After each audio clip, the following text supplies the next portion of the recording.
We have to be aware of our brand before we can begin brand awareness.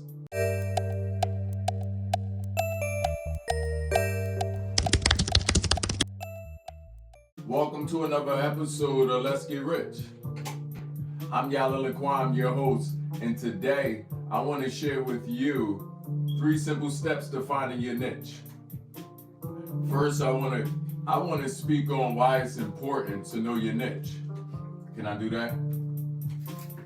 It's important for us to know our niche moving forward. I know for some of us it's still a word that we are strange to. Some of us are still using different words and ebonics to describe the demographic we serve, but your niche is indeed your demographic you serve, okay? Or at the least you aim to serve. So in your discovery process, in the aspect of your branding, right, it's a 2-part process, right? The first part involves you understanding your niche, right? And sometimes during this process, we may jump from niche to niche in the understanding of ourselves, okay? This is okay. There's a reason we do these things, and this is because we jump in from passion to interest to, right? And we trying to find our niche. So that's the first part, right? At least getting everything in a frame, right? Organizing. And then the second part is when I then sift some more to discover which of these are also profitable. Okay? So we want to make sure we are also involving ourselves in profitable niches. So I'm going to touch in on that as well. And what do I mean by profitable niches?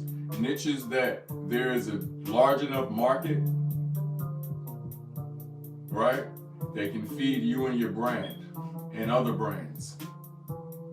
Okay? There's competition in the market, right? And it's not I don't subscribe to oversaturation, right? But making sure there's a market indeed. Okay? So it's a few steps that we take to make sure that we are in this process. In fact, these are my 3 steps. I'm sure there will be many more on the internet, right? But in my knowledge and understanding of the mind, body, and spirit, throughout my travels, I found these are the easiest ways. Okay? So, prerequisitely, I want to speak on times that I didn't know my niche. Okay? There was times I didn't know my niche. We all go through this, right? Those of us that eagerly seek purpose, those of us that eagerly seek, right, the things that our imagination has outlined for us. Some of us may go through the process, right, of changing our niche and consistently, right, reevaluating it. Is this a true extension of myself? Because that's what your niche is. Your niche is an extension of yourself. So I remember certain points of time in my life, I had to question my extensions, okay? I had to question the people I was servicing, right? And this is why I know where some of us may be when we are questioning ourselves. Because when you begin questioning your niche, you're also questioning yourself, right? You're asking yourself, who am I? Right? What value do I offer? Right? And what am I passionate about? That's what you're asking yourself when you're asking for your niche. So when you're a person that's passionate about a lot of things, right? There's some investigating that needs to happen. When you're passionate about several things, There's some intent that needs to happen. There's some awareness that needs to be cultivated when you're passionate about several things, I mean. Okay? So I had to come up with a process, not only for myself, but to assist others. Okay? I not only assisted others in helping them discover their niche, but also start their businesses and scale their businesses. Because once you find your niche, then we also can create cash flow. Right? And then when we begin fine-tuning our niche to the point we don't have to change it, we can begin growing into legacy and towards that direction. Right? So, since I was a man of many passions, it was important for me, right, when I was assisting people, right, to recognize people who also have many passions and how they can better serve themselves. Okay?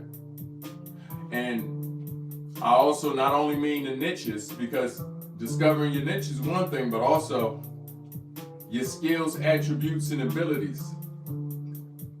Right? All of us have them. And how we manifest them into talents. That matters. That matters. Right? Another conversation, but nevertheless, I assisted those people that I menteed and those people that were my clients and also people that work with me and for me. At the beginning, this was imperative for you to know how to turn your skills into talents. Okay? I still offer this to people. If you click a link somewhere on my site, you'll find it. Okay? I still offer that complimentary to people. Okay? But we're focused on a niche within this conversation. Right? And within discovering your niche, there's 3 steps you want to take. Okay? And within these 3 steps, you can also consider them 3 questions you want to ask. That's all we're doing. We're asking ourselves 3 questions. Okay? And you can use this also as a re-evaluating process. Yeah, for those of us that believe we already have our niches, or for those of us that want to expound on our niche and further pinpoint the particular type and demographic, the look, the sound, right? This get easier when you first know your niche and you carry on these 3 steps. So step number 1 in finding your niche. You want to ask yourself, what are my interests? Yeah, what are my interests? Right? And I don't mean just any interests. I mean, what do people lean to me for? Okay, we all get asked questions. Some of us get asked certain type of questions than the others. Okay? Maybe people ask you technical questions. Maybe people ask you, right, therapeutic questions. Maybe people ask you questions particularly that pertain to something that you know. Okay? So what are your interests? What are things that you can speak on without stopping? Yeah, those topics that you can just speak on, yeah, and just can keep going. Whatever you can speak on easily. It's something you're usually probably passionate about, right? Others can see your passion when you're speaking on it. Okay? So, asking self, going through the course of a day, going through the course of a week, noticing where do you speak the longest? Yeah. Where can I speak 3 to 5 minutes on? if this is out of my usual 1 minute rebuttals or 30-second rebuttals, what can I usually speak long on? Because your interest is going to help identify your niche, your interest. This shows that you have a passion for a thing, because your niche is indeed something you have a passion for. This is why I assist content creators when they come to, right, influencers, but also finding their niche as well, because you know, when you're just making content, it doesn't always surround your interests. So a lot of times you're feeding the interests of the demographic. Okay? And the demographic you're serving, right, or you're entertaining rather, it may not necessarily be your niche, is what I'm saying. Okay? So that's the first step. Asking yourself, right, what are my interests?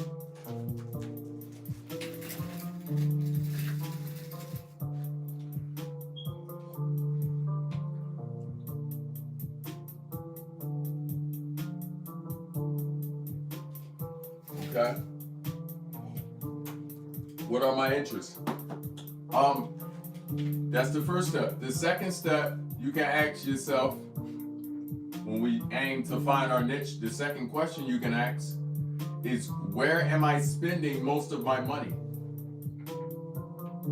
Yeah, go through your life. A lot of times, we are investing into our niches unbeknown or known to us. We are investing into our niches. We are investing into our interests, right? Where am I spending the most money? Not just any money. Where am I spending the most money? Right? And if all your money go to bills, that says a lot as well. Because at the least you're interested in your security. But we hope your money not going to bills. Matter of fact, if all your money going to bills and you have $1 left, where does this dollar go? If you didn't have the bill, where does this money go? I'm just entertaining all of us, right? Where am I spending most of my money? Is it on investments? Is it in stocks? Is it in bonds? Is it in crypto? Is it on clothing? Is it in food? Look at my Amazon carts. My previous Amazon carts will tell a lot about me. You can look at your Amazon cart and find out a lot about yourself. Okay? What am I spending the majority of my money on? Okay? I remember when I first asked myself this, you know what, I noticed that not only did I spend I prioritized, right? This is the second time I asked the question, where do I prioritize? I prioritize spending my money on bills and investments. So the investments can pay for the bills, right? And money I had thereafter, right? I also spent on inventory. And then family, right? This says a lot about myself, which also says a lot about my niche. First off, I'm invested. Yes, I'm invested. That says a lot about who I am. What does that mean? That means I'm a person that aims to invest in whatever or whoever, right? Or wherever I'm involved in. Okay? So since I have a mind of an investor, I knew that soon I would have to figure out a way, right, to guide others to be investors as well. This is my niche. right? So I speak the investor ebonics. Rich mind, rich spirit, rich body. They come from investments. I speak the investor ebonics. So where is your money going will tell a lot about you if you're looking at it through clean eyes. If you're looking at it, right, through holistic eyes, I should say. So that's the second step. Asking yourself, where am I spending the majority of my money? My extra money. Okay? The last step is almost a given. This is almost a given. Okay? So I want us all to start here. Right? You know, the end is always the beginning. What will I do for free matters. What will I do for free matters. I'm going to say that again. What will I do for free? You see, what you would do for free, right? This matters. Because all the times your passions, you may not do for free. Okay? Your hobbies, you may not do for free. Some of us make the mistake in turning our niches or our hobbies into our niches, turning our passions into our niches. You'll do better turning your talents into your niches. Right? Because what you'll do for free, you're probably talented at it. Okay? Here now, I am donating, right, my accumulated recipe, I'm going to say it. I was going to say knowledge or wisdom, but my ego wasn't big enough. I'm just giving us a recipe, right, accumulated of my experience, right? But also, I want us to understand, I am of no obligation to do so. I want you to recognize my confidence. I want you to look at me through clean eyes and see how easy it is for me to be the investor. Okay? I wanted to give you living proof and also take you through your own life, that you may also see that you already know your niche, because this is what I also want to share with you. You are your niche. Those of us that don't know our niche is because we're still learning ourselves. But you are your niche. Also, all of them are profitable. Yeah, spoiler alert. All of them are profitable. All niches are profitable. Okay? It all depends on you. Okay, cat pictures wasn't profitable at a certain point. Now cats and the whole lifestyle is profitable. So it all depends on you and if you're really interested in it. When I say depend on you, I don't mean for you to pick yourself apart. Am I big or small enough? Right? Because I have or don't have what another has.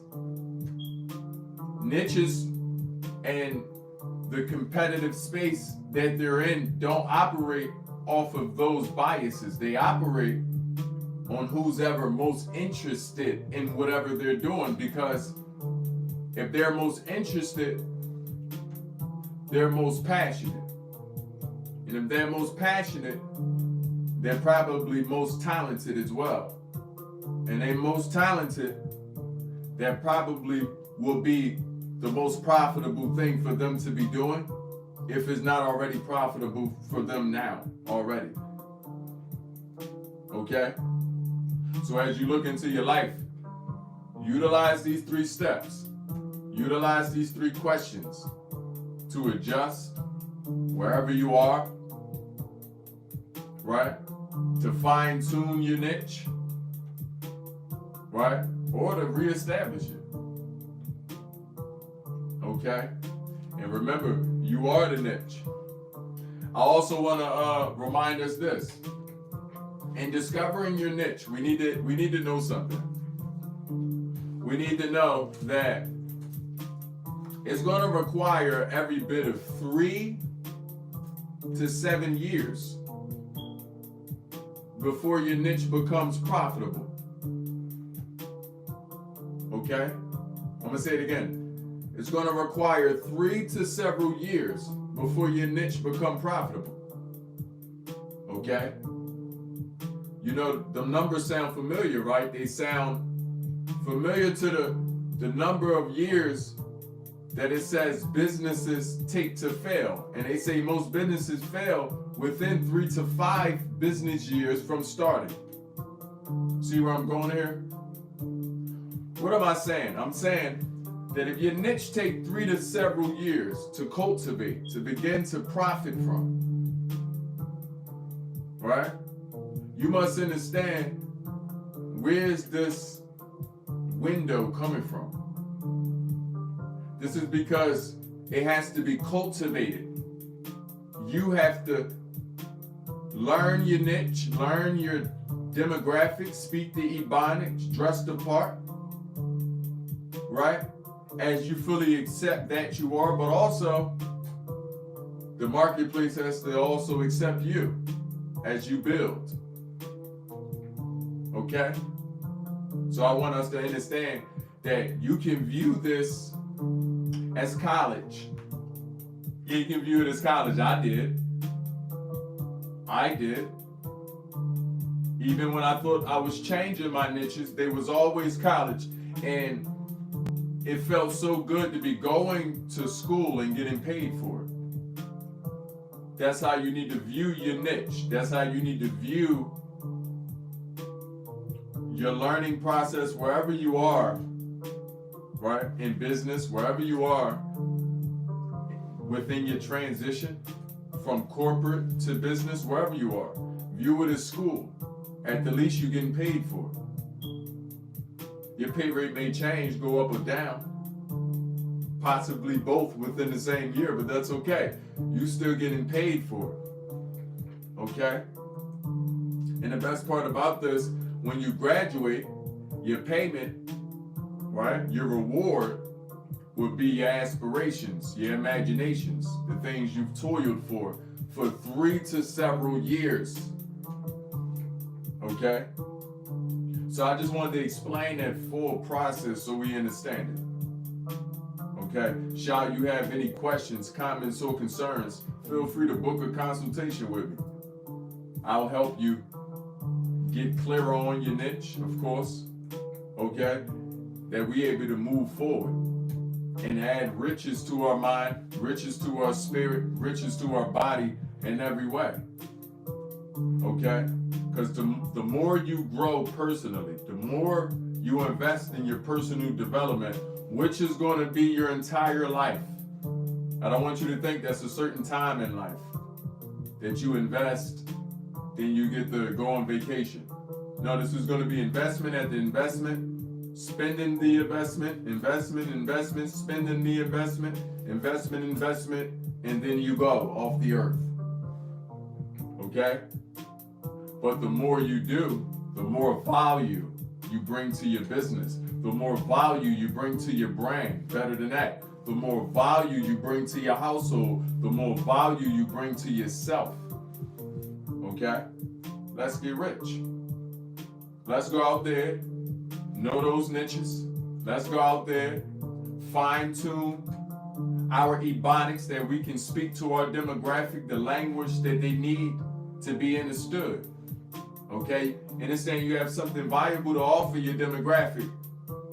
And when you wholly accept it, after you have accepted your purpose, after you've walked into a state of awareness that you are now aware of your purpose, you are walking, right? Not just in business, right? After a cash flow, after a receipt, but you in business after legacy. You in business after perpetual income and generational wealth. You in business for the long haul, longevity. Remember, 3 to several years. 3 to several years. Okay? And also, most businesses fail between 3 to 5. So what does that mean? That means to make some real money, right? To start making some money, you can expect to spend a decade building your brand. When I first started business, this was a norm. Everyone knew this. Now there's a vibration of business owners, right, that are teaching the world they're gonna spend millions within the first few months. Or if someone is telling you these stories, I want you to understand that this is a cliche, right? That may be true for some, but the majority of the world, right? Because numbers not going to lie. We can look at these numbers. 3 to 5 of them fail. 3 to 5, most businesses, we're talking about 80 to 90% of them that start today. Okay? That means if 10 of us in the room, 9 of us will fail in 3 to 5 years. Okay? So I want us to understand if those are the numbers, then there's no way a lot of these stories, these cliche rhetorics that you're being pushed, there's no way these can be the entire truth. We're not taking away from no one's success, but I want us to understand the broad scope of success, okay, and how to obtain it wholeheartedly, right, and genuinely as well, okay, not through the means of someone else funding your investments, outside of grants, outside of investors, okay? And even then, we want them to happen after, right? We begin to establish awareness of our brand, okay? We have to be aware of our brand before we can begin brand awareness, okay? I'll show the next video on brand awareness, okay? But we have to become aware of ourselves before we can raise the awareness on our brand.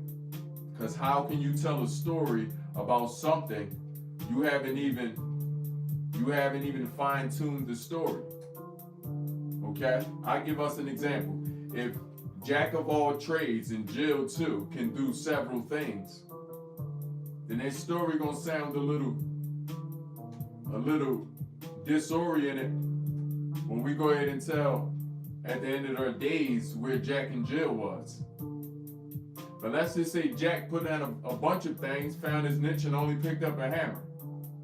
And Jill did the same thing. She picked up a pail. Then Jack's story goes to Jack did many of things, but he was best with this hammer. And then Jack went off and built this, and then Jack went off and built that, and Jill done many of things, but was best with this pail. She can swing the water that way, can swing the water that way, can swing the water that way. Done many different things with the pail. Took a bunch of different animals from one place to the other, etc., etc. The story changes. Okay? And this story, you want the story to change. You want the story to be more realistic. Okay? Because it began with Jack carrying all the tools. Jack had so many tools, he was carrying them with his feet.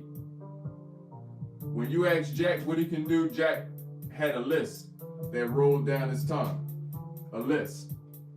Not a lisp, a list. A whole list. Before Jack can answer your question, you done already forgot. You went over and asked Jill. Jill, can you help me? Jack sitting there, he's still here. He been talking for 3 minutes about what he can do. Jill, can you help me? You got that dead pail. I got some things I need to lift up. They need to go in the pail. Jill sit there and give you a list. She said, well, look, I can give you everything but what you're asking for. Okay? So I don't want us to be authors of confusion. And why do we do this? Why do we do this? Nothing is wrong with the Jack or the Jill of all trades. Nothing is wrong, but it is wrong when you sit there and list all of your hobbies in front of someone. You done listed all of your hobbies. You done listed all of your passion. and all they asked for were your talents. Okay? So you make sure, right, that before you or as you going into your niche, you make sure you have a clear understanding on your skills, attributes, and abilities, and how they can be cultivated into your talents. Okay? As mentioned before, shall you need my assistance? Okay? I do offer that complimentary and a downloadable. Just click one of them links. But until then, let's get rich. Thank you. Till next time.